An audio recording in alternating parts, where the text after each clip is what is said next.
Hello दोस्तों, तो आज इस वीडियो में हम बात करने वाले हैं DSP Nifty mid cap 150 quality ETF के एनएफओ के बारे में, यानी कि एनएफओ के बारे में। तो आज इस वीडियो में हम ये देखेंगे कि जो ये न्यू फंड ऑफर आया है डीएसपी म्यूचुअल फंड के द्वारा, ये ऑफर क्या चीज़ है और जो निफ्टी मिड कैप 150 क्वालिटी जो इंडेक्स होता है वो क्या होता है हम ये भी समझेंगे, और इसके पॉजिटिव पॉइंट्स क्या हैं हम ये भी समझेंगे, और इसके निगेटिव क्या हैं। और इसके साथ हम ये भी लास्ट में समझेंगे कि आपको इस एनएफओ में इन्वेस्टमेंट करना चाहिए या फिर नहीं करना चाहिए। तो चलिए ये सब कंप्लीट डिटेल हम वीडियो में समझते हैं। तो नमस्कार दोस्तों, स्वागत है आपका मेरे चैनल पे। मेरा नाम है रोहित और आप देख रहे हैं ब्लू स्काई फाइनेंस।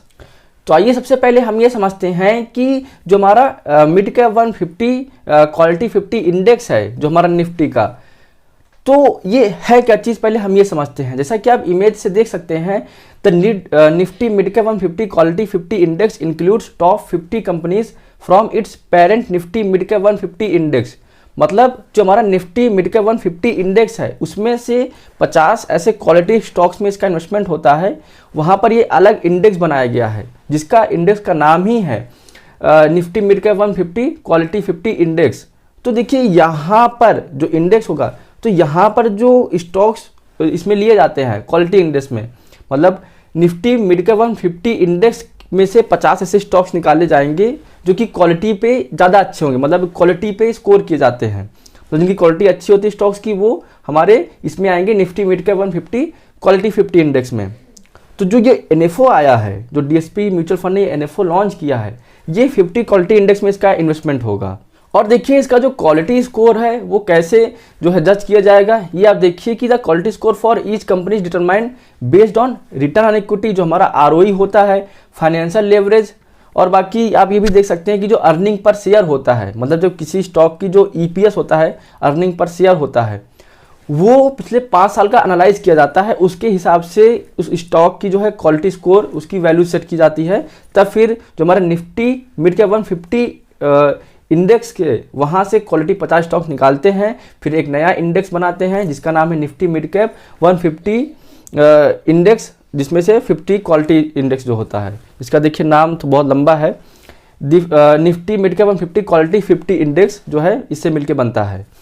और देखिए जो इस इंडेक्स में स्टॉक चूज किए जाएंगे वो इसके क्वालिटी स्कोर के हिसाब से और इसकी फ्री फ्लोट मार्केट कैपिटलाइजेशन के टर्म्स में चुने जाएंगे। तो देखिए एक बार शॉर्ट में समझ लेते हैं कि जो ये एनएफओ है वो किस इंडेक्स का एनएफओ है।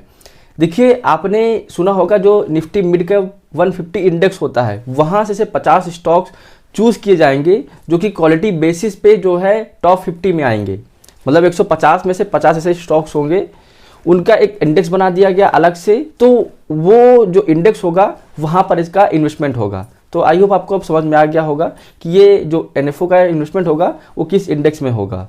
तो आइए हम ये देखते हैं कि इसके पॉजिटिव्स क्या हैं, कि आपको ये जो एनएफओ है कंसीडर क्यों करना चाहिए। देखिए जैसा कि आपको पता होगा कि जो मिड कैप स्टॉक्स होते हैं वो बहुत ही हाई वोलेटाइल होते हैं, और देखिए हाई वोलेटाइल होने के साथ साथ वो उसमें आपको हाई रिटर्न भी मिलता है। और देखिए ऐसे बहुत सारे मिड कैप स्टॉक्स रहे हैं जो कि अच्छे से ग्रो करके वो लार्ज कैप में भी शिफ्ट हो गए थे, और ऐसे बहुत सारे स्टॉक्स मिड कैप में ये भी रहे हैं कि जो लार्ज कैप से स्मॉल कैप से भी नीचे पहुंच गए हैं। तो देखिए मिड कैप इसीलिए बहुत हाई वोलेटाइल होता है। लेकिन अगर आप इस एनएफओ में इन्वेस्टमेंट करेंगे, देखिए यहाँ पर क्या है कि ये पूरा निफ्टी मिड कैप इंडेक्स में इन्वेस्टमेंट नहीं करेगा। क्या होता है कि ये जो एनएफओ इंडेक्स होता है ये आपको 6 महीने में एक बार रीबैलेंस होता है, मतलब साल में 2 बार ये रीबैलेंस होता है। तो यहाँ पर ये जो खराब स्टॉक्स होंगे, क्योंकि जो ये इंडेक्स है सिर्फ 150 जो स्टॉक्स है वहाँ से सिर्फ 50 क्वालिटी स्टॉक्स ही चूज़ करता है। तो मतलब जो स्टॉक अच्छा परफॉर्म करेंगे वो इस क्वालिटी स्टॉक्स में आ जाएंगे, क्वालिटी इंडेक्स में आ जाएंगे, और जो अच्छा परफॉर्म नहीं करेंगे फिर वो क्वालिटी इंडेक्स से बाहर हो जाएंगे। तो आपको देखिए मिड कैप अगर आप चूज़ करते हैं, तो अगर आप इस एनएफओ को चूज़ करेंगे या फिर इस इंडेक्स फंड में अपना इन्वेस्टमेंट करते हैं, तो आपको ये फ़ायदा रहेगा कि यहाँ पर आपको रिस्क ये नहीं रहेगा कि आपका जो पैसा है वो डूब जाएगा, फिर आपकी जो कंपनी है वो ख़राब कंपनी हो सकती है। क्योंकि इसीलिए ये इंडेक्स बनाया ही गया है कि इसमें क्वालिटी इंडेक्स स्टॉक्स हों, और उसी हिसाब से जो ये एनएफओ बनाया गया है, डीएसपी म्यूचुअल फंड ने एनएफओ लॉन्च किया है जिसकी लास्ट डेट 17 दिसंबर है, मतलब 17 दिसंबर तक आप इस एनएफओ में अपना पैसा लगा सकते हैं। तो इसका पॉजिटिव सबसे ये है कि इसमें आपको क्वालिटी स्टॉक्स मिलेंगे, वो भी मिड कैप के। और देखिए अगर आप क्वालिटी मिड कैप स्टॉक्स में इन्वेस्टमेंट करते हैं तो वहाँ पर क्या है कि लॉन्ग टर्म में वहाँ पर क्या जो बहुत ज़्यादा वोलेटिलिटी होती है मार्केट में, वहाँ से आप बच जाते हैं, क्योंकि जो आपका इन्वेस्टमेंट होता है वो क्वालिटी स्टॉक्स में होता है। और देखिए क्वालिटी मिड कैप स्टॉक्स में इन्वेस्टमेंट करने का एक फ़ायदा आपको ये भी होगा कि देखिए जो स्टॉक्स में इन्वेस्टमेंट करेंगे तो वहाँ पर आपको क्या है एक्सपेंस रेशियो ज़्यादा देना होगा, जो चार्जेस लेते हैं। एक्सपेंस रेशियो के बारे में आपको पता होगा, मैंने वीडियो बनाया है, आप देख सकते हैं। तो अब देखिए जो अगर आप इंडेक्स फंड में जाते हैं, मतलब कि जो इसका ETF लॉन्च करे, अगर यहाँ पर जाएंगे तो यहाँ पर आपको बहुत कम एक्सपेंस रेशियो लगेगा, तो इसका जो आपको प्रॉफिट होगा ये आपको पोर्टफोलियो में ऐड हो जाएगा। तो यहाँ से आपको मतलब कह सकते हैं कि अगर आप एक्टिवली मैनेज फंड में जाते हैं मिड कैप के, वहाँ से अच्छा आप इस ETF में इन्वेस्टमेंट करें तो आपका एक्सपेंस रेशियो भी बचेगा और आपका इन्वेस्टमेंट जो होगा वो क्वालिटी स्टॉक्स में होगा। तो देखिए अगर आप इस NFO में इन्वेस्टमेंट करते हैं तो आपका एक फ़ायदा ये भी होगा कि जो ये इंडेक्स होगा, जो ये इंडेक्स फंड में स्टॉक्स होते हैं वो हर 6 महीने में रीबैलेंस किए जाएंगे। इसके पहले भी हमने आपको बताया था। देखिए यहाँ पर ये फ़ायदा होता है कि अगर आप लार्ज कैप के जो फोकस फंड हैं वहाँ से कंपेयर करते हैं, देखिए लार्ज कैप में सिर्फ 100 स्टॉक्स हैं तो वो 100 स्टॉक्स में ही 25 स्टॉक्स चूज़ करते हैं। लेकिन यहाँ पर क्या है, आपके पास 150 स्टॉक्स है, तो 150 स्टॉक्स से यहाँ पर 50 ऐसे क्वालिटी स्टॉक्स चूज़ किए जाते हैं। तो देखिए अगर आप कंपैरिजन करेंगे लार्ज कैप फोकस फंड से और ये मिड कैप के क्वालिटी 50 फंड से, तो यहाँ पर क्या है कि यहाँ पर आपको ज़्यादा रिस्क एडजस्टेड रिटर्न मिल सकता है अगर हम मिड कैप 150 क्वालिटी इंडेक्स की बात करें तो देखिए ये तो हुई इसकी पॉजिटिव्स बात। देखिए पॉजिटिव्स है तो यहाँ पर निगेटिव्स भी ज़रूर होंगी। अगर इसके हम निगेटिव्स की बात करें तो देखिए क्या है कि अगर मार्केट बुलिश मोड में है तो क्या है उसमें सारे स्टॉक्स भागते हैं। जैसे कि अभी आपने देखा पिछले कोविड के बाद से मार्च 2020 से जो मार्केट में गिरावट आई थी, उसके बाद से जो मार्केट में बुल रन आया है तो तब से मार्केट बुलिश मोड में ही चल रही है। तो देखिए ऐसे में क्या होता है कि सारे स्टॉक्स परफॉर्म करते हैं। तो जो क्वालिटी स्टॉक्स होते हैं, अगर हम सारे स्टॉक से कंपैरिजन करें, पूरी मार्केट से कंपैरिजन करें, मतलब जो अगर ब्रॉडर मार्केट को देखें तो वहाँ से अगर हम क्वालिटी स्टॉक्स का कंपैरिजन करते हैं तो क्या होता है कि जो क्वालिटी स्टॉक्स होंगे वो अंडर परफॉर्म किए हैं। अगर हम पिछले 1 साल का डेटा देखें या 1.5 साल का हम डेटा देखें तो जो क्वालिटी स्टॉक्स हैं वो कम परफॉर्म किए हैं अगर हम दूसरे स्टॉक्स की तुलना में उनका कंपैरिजन करते हैं तो देखिए ये इसका एक निगेटिव सबसे बड़ा है। और देखिए सबसे इम्पोर्टेंट पॉइंट ये है कि अगर आप इस मिड कैप के 150 क्वालिटी 50 इंडेक्स को चूज़ करते हैं तो देखिए क्या है कि अभी मार्केट बहुत ज़्यादा भाग चुका है।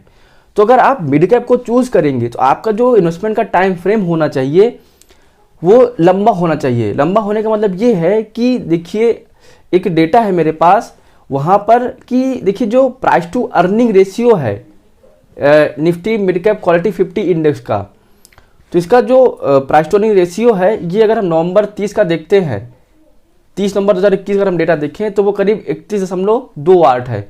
मतलब इसके वैल्यूएशन बहुत हाई चल रहे हैं। तो मतलब कि अभी मिड कैप में इन्वेस्टमेंट करना ठीक नहीं होगा अगर आप शॉर्ट टर्म के लिए जाते हैं 2-3-4 सालों के लिए, क्योंकि यहाँ से आपको इसमें अच्छा रिटर्न अभी नहीं मिल सकता क्योंकि अभी मार्केट बुलिश मोड में है। तो यहाँ पर क्या सारे अच्छे परफॉर्म करते हैं।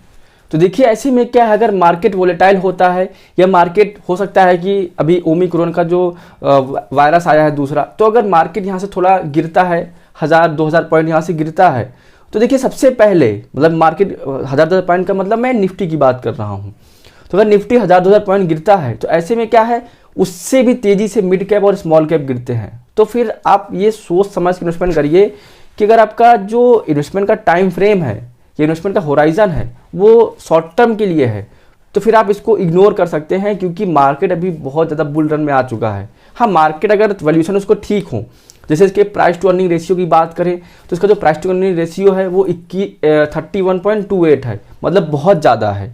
तो ऐसे में मार्केट जो है बहुत ज़्यादा वैल्यूड है, तो आप इसका वेट कर सकते हैं, इसको लिस्ट होने दीजिए, उसके बाद फिर इस पर आप विचार कर सकते हैं। तो देखिए अगर मैं अपना ओपिनियन शेयर करूं इस NFO के लिए तो देखिए यहाँ पर आपको सिंपली ये करना है कि देखिए जो Nifty mid cap quality 50 index हैं, मतलब कि मिड कैप के 50 क्वालिटी स्टॉक्स जो हैं, अगर आप यहाँ पर इन्वेस्टमेंट करते हैं तो पहली चीज़ आप ये ध्यान रखिए कि ये बहुत ज़्यादा वोलेटाइल होगा क्योंकि मिड कैप और स्मॉल कैप सबसे पहले गिरते हैं अगर मार्केट में कोई गिरावट आती है तो।